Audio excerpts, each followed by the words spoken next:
friends, welcome to YAFT Channel at another food and travel. இன்னைக்கு வெந்தயக்கீரை புலாவ் எப்படி பண்ணுறதுன்னு பார்க்கலாம். ஒரு ஹெல்த்தியான லஞ்சுக்கு பண்ணக்கூடிய டிஷ் தான் இது. வெந்தயக்கீரை புலாவ் எப்படி பண்ணுறதுன்னு பார்க்கலாம். அதுக்கு தேவையான பொருட்கள் 2 டேபிள் ஸ்பூன் நெய், 1 கப்பு வெந்தயம், பட்டை, கிராம்பு, பே லீஃப், ஏலக்காய் 2, இஞ்சி பூண்டு பேஸ்ட்டு, வெங்காயம், கருவேப்பிலை, 2 தக்காளி.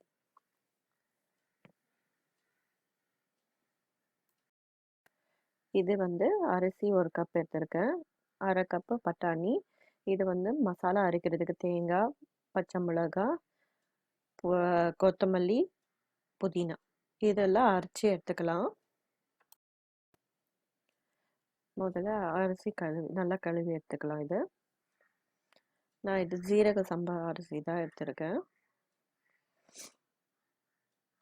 இப்போ ஜாரில் புதினா, பச்சை மிளகாய், கொத்தமல்லி, கொஞ்சமாக தேங்காய் போட்டு நல்லா பேஸ்ட்டை பண்ணிடலாம். இந்த மாதிரி பண்ணி எடுத்துக்கோங்க. ரொம்ப தண்ணியெல்லாம் போடாதீங்க அதில். இப்போ குக்கரில் 2 டேபிள் ஸ்பூன் அளவுக்கு நெய் ஊற்றிக்கலாம்.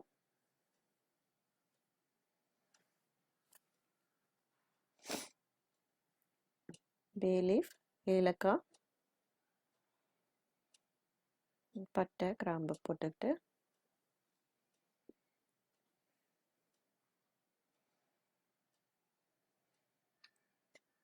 இது கூட ஆனியன் போட்டுக்கோங்க. 2 ஆனியன் கட் பண்ணது போட்டுக்கலாம். ஆனியன் நல்லா வறுத்து எடுத்துக்கோங்க. கொஞ்சம் கருவேப்பிலையோ கூட போட்டுக்கோங்க.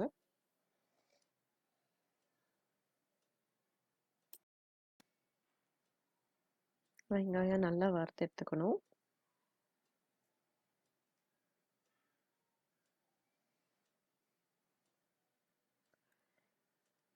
இப்போ இஞ்சி பூண்டு பேஸ்ட் வந்து 1 டேபிள் ஸ்பூன் அளவுக்கு போட்டுக்கிருக்கேன்.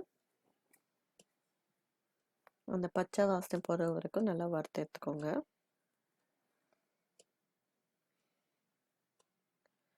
இஞ்சி பூண்டு நல்லா இதாகிடுச்சு, வறுத்தாச்சு. இப்போது வெந்தயக்கீரை 1 கப்பு அளவுக்கு எடுத்துருக்கேன்.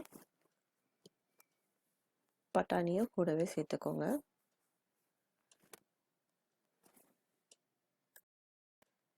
வெந்தயக்கீரை, பட்டாணி எல்லாம் நல்லா அந்த வெந்தயக்கீரை வந்துட்டு கொஞ்சம் அந்த பச்சைத்தன்மை வாசனை போகணும்.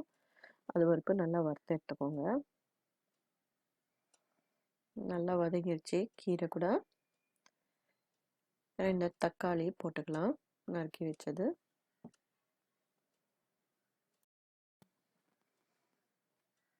உப்பு சேர்த்துக்கோங்க. கொஞ்சம் தேவையான அளவுக்கு நீங்கள் எவ்வளோ ரைஸ் எடுக்கிறீங்களோ அதுக்கு உப்பு எவ்வளோ தேவையோ அந்த மாதிரி போட்டுக்கோங்க.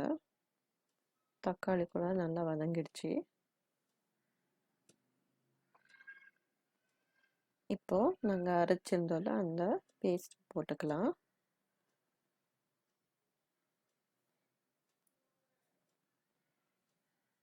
இதில் கொஞ்சம் தண்ணி கண்டென்ட் இருக்குல்ல, அதெல்லாம் ட்ரை ஆகிற வரைக்கும் நல்லா வறுத்து எடுத்துக்கோங்க.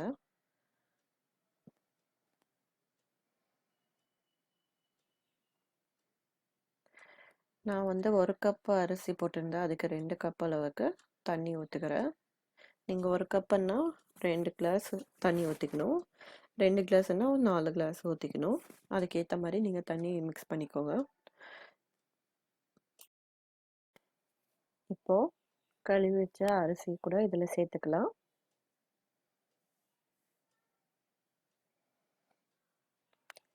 நீங்கள் இந்த இதுலேயே காரம் உப்பெல்லாம் டேஸ்ட் பண்ணிக்கோங்க. ஒரு கொதி விட்டு இப்போ இது லிட் போட்டு மூடி வச்சிடலாம். இது வந்து கிட்டத்தட்ட நான் 3 விசில் விட்டேன். விசில் கூட வந்துடுச்சு. இங்கே பாருங்கள், நல்லா கூட புலாவ் ரெடி ஆயிடுச்சு. எங்கள் வெந்தயக்கீரை புலாவ் ரெடி. நல்லா உதிரியாக இருக்கும். உங்களுக்கு இந்த மாதிரி கொஞ்சம் உதிரியாக வேணும்னா கொஞ்சம் விசில் மட்டும் லைட்டாக எடுத்து விட்டுருங்க. 3 விசில் ஆனதுக்கப்புறமா வெந்தயக்கீரை ஒரு ஹெல்த்தியான லஞ்சுக்கு ரெடி பண்ணலாங்க.